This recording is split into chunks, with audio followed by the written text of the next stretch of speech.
নমস্কাৰ, সাধাৰণ জ্ঞানৰ আকৌ এটা নতুন ভিডিঅ'লৈ আপোনালোক সকলোকে স্বাগতম জনাইছো। আজিৰ এইটো ভিডিঅ'ত আমি আলোচনা কৰিম ভাৰতৰ এটা গুৰুত্বপূৰ্ণ পুৰস্কাৰ নাইবা বঁটা, সেইটো হৈছে ভাৰত ৰত্ন বঁটা। তো আহক প্ৰথমে হৈছে ভাৰত ৰত্ন বঁটা। ভাৰত ৰত্ন বঁটা স্থাপন কৰা হৈছিল 1954 চনত আৰু এই বঁটা প্ৰথমবাৰৰ বাবে দিয়া হৈছিল তিনিজন ব্যক্তিক। সেইকেইজন হৈছে ডক্টৰ চন্দ্ৰশেখৰ ভেংকটৰমন, তেওঁক দিয়া হৈছিল 1954 চনত প্ৰথম বৰ্ষতে।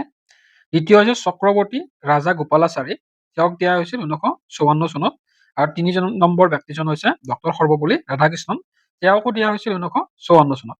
তো প্ৰথমবাৰ যেতিয়া ভাৰত ৰত্ন বঁটা স্থাপন কৰা হৈছিল সেই বৰ্ষত তিনিজন ব্যক্তিক দিয়া হৈছিল। মনত ৰাখিবা, সেই তিনিজন হৈছে চন্দ্ৰশেখৰ ভেংকটৰমন, চক্ৰৱৰ্তী ৰাজা গোপালাচাৰী আৰু ডক্টৰ সৰ্বপল্লী ৰাধাকৃষ্ণন, এই তিনিজনক। আৰু ভাৰত ৰত্ন বঁটা মেক্সিমাম তিনিজন ব্যক্তিকে দিয়া হয়। এতিয়া আমি আলোচনা কৰি যাম এতিয়ালৈ বৰ্তমানলৈ কিমানজন ব্যক্তিক ভাৰত ৰত্ন দিছে আৰু তেওঁলোকৰ নাম আৰু চনৰ বিষয়ে। ছাৰ মোক্ষম গুৰুন্দম বিশ্বেশ্বৰ ৰায়, তেওঁক দিয়া হৈছিল 1955 চনত। ডক্টৰ ভগৱান দাস, তেওঁক দিয়া হৈছিল 1955 চনত আৰু জৱাহৰলাল নেহৰু, তেওঁকো দিয়া হৈছিল 1955 চনত। গোবিন্দ বল্লভ পন্ত, তেওঁক দিয়া হৈছিল 1957 চনত। মহৰ্ষি ডক্টৰ ধন্দু কেশৱ কাৰ্বে, তেওঁক দিয়া হৈছিল 1958 চনত।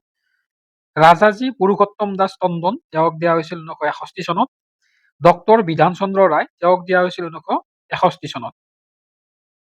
তাৰে পিছত হৈছে ডক্টৰ ৰাজেন্দ্ৰ প্ৰসাদ, ভাৰতৰ প্ৰথমজন ৰাষ্ট্ৰপতি, তেওঁক দিয়া হৈছিল 1962 চনত। দ্বিতীয় হৈছে ডক্টৰ জাকিৰ হুছেইন, তেওঁ ভাৰতৰ ৰাষ্ট্ৰপতি আছিলে, তেওঁক দিয়া হৈছিল 1961 চনত।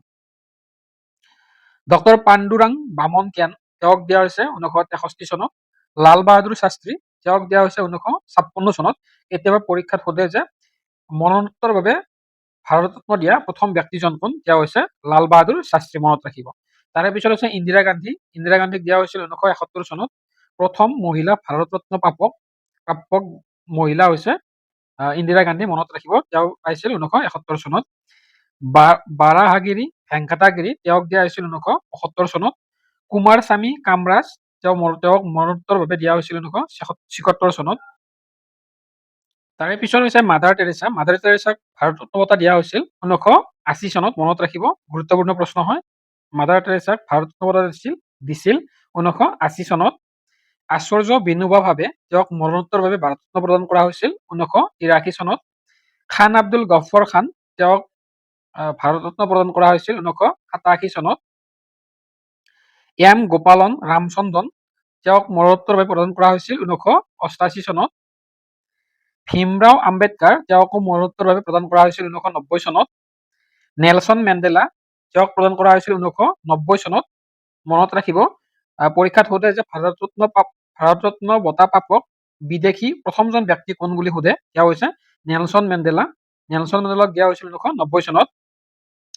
তাৰে পিছতে চৰ্দাৰ বল্লভভাই পেটেল, তেওঁক মৰণোত্তৰভাৱে দিয়া হৈছিল 1991 চনত। মোৰাৰজী দেশাই, তেওঁক দিয়া হৈছিল 1991 চনত। আৰু ৰাজীৱ গান্ধী, তেওঁক দিয়া হৈছিল 1991 চনত মৰণোত্তৰভাৱে। তাৰে পিছৰ বঁটা প্ৰাপক হৈছে মৌলানা আব্দুল কালাম আজাদ, তেওঁক মৰণোত্তৰভাৱে দিয়া হৈছিল 1992 চনত। জে আৰ ডি টাটা, তেওঁক প্ৰদান কৰা হৈছিল 1992 চনত। সত্যজিৎ ৰায়, তেওঁক প্ৰদান কৰা হৈছিল 1992 চনত। Doctor A P J Abdul Kalam, ভাৰতৰ ৰাষ্ট্ৰপতি doctor A P J Abdul কালামক প্ৰদান কৰা হৈছিল 1997 চনত, মনত ৰাখিব, যাক মিছাইল মেন বুলিও কোৱা হয়। অৰুণা আশ্ৰফ আলী, তেওঁক মৰণোত্তৰভাৱে প্ৰদান কৰা হৈছিল 1997 চনত। গুলজাৰী লাল নন্দা, তেওঁক মৰণোত্তৰভাৱে প্ৰদান কৰা হৈছিল 1997 চনত। এম এছ সুবুলক্ষ্মী, তেওঁক প্ৰদান কৰা হৈছিল 1998 চনত। ভাৰত ৰত্ন প্ৰদান কৰা হৈছিল সংগীতৰ লগত জড়িত ভাৰত ৰত্ন প্ৰাপক ব্যক্তিৰ নাম সুধিলে তেওঁ হৈছে এম এছ সুবুলক্ষ্মী। তাৰে পিছত হৈছে চিদাম্বৰম সুব্ৰমণিয়ম, তেওঁক প্ৰদান কৰা হৈছিল 1998 চনত। জয়প্ৰকাশ নাৰায়ণ, তেওঁক প্ৰদান কৰা হৈছিল মৰণোত্তৰভাৱে 1998 চনত।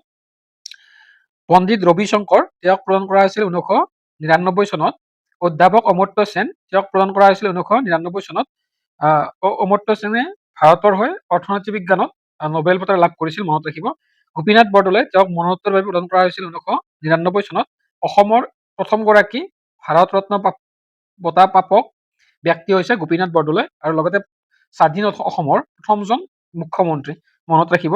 তাৰে পিছত হৈছে ওস্তাদ বিছমিল্লা খান, তেওঁক প্ৰদান কৰা হৈছিল 2001 চনত। লতা মংগেশকাৰ, তেওঁক প্ৰদান কৰা হৈছিল 2001 চনত। ভীমসেন যোশী, তেওঁক প্ৰদান কৰা হৈছিল 2008 চনত। চিন্তামণি নাগেশ, ৰামচন্দ্ৰ ৰাও, তেওঁক প্ৰদান কৰা হৈছিল 2014 চনত। শচীন তেণ্ডুলকাৰ, তেওঁক প্ৰদান কৰা হৈছিল 2014 চনত। একদম কম বয়সীয়া ভাৰত ৰত্ন বঁটা লাভ কৰা ব্যক্তিজনৰ নাম কি সুধিলে তেওঁ হৈছে শচীন তেণ্ডুলকাৰ, মনত ৰাখিব। অটল বিহাৰী বাজপেয়ী, তেওঁক প্ৰদান কৰা হৈছিল 2015 চনত। মদন মোহন মালৱিয়া, তেওঁক প্ৰদান কৰা হৈছিল 2015 চনত। নানাজী দেশমুখ, তেওঁক মৰণোত্তৰভাৱে প্ৰদান কৰা হৈছিল 2019 চনত। প্ৰণৱ মুখাৰ্জী, তেওঁক প্ৰদান কৰা হৈছিল 2019 চনত। আৰু অসমৰ দ্বিতীয়জন ভাৰত ৰত্ন বঁটা প্ৰাপক ব্যক্তি হৈছে ভূপেন হাজৰিকা, তেওঁক মৰণোত্তৰভাৱে 2019 চনত ভাৰত ৰত্ন প্ৰদান কৰা হৈছিল। তো আজিৰ ভিডিঅ'ত ইমানখিনিয়ে, ধন্যবাদ।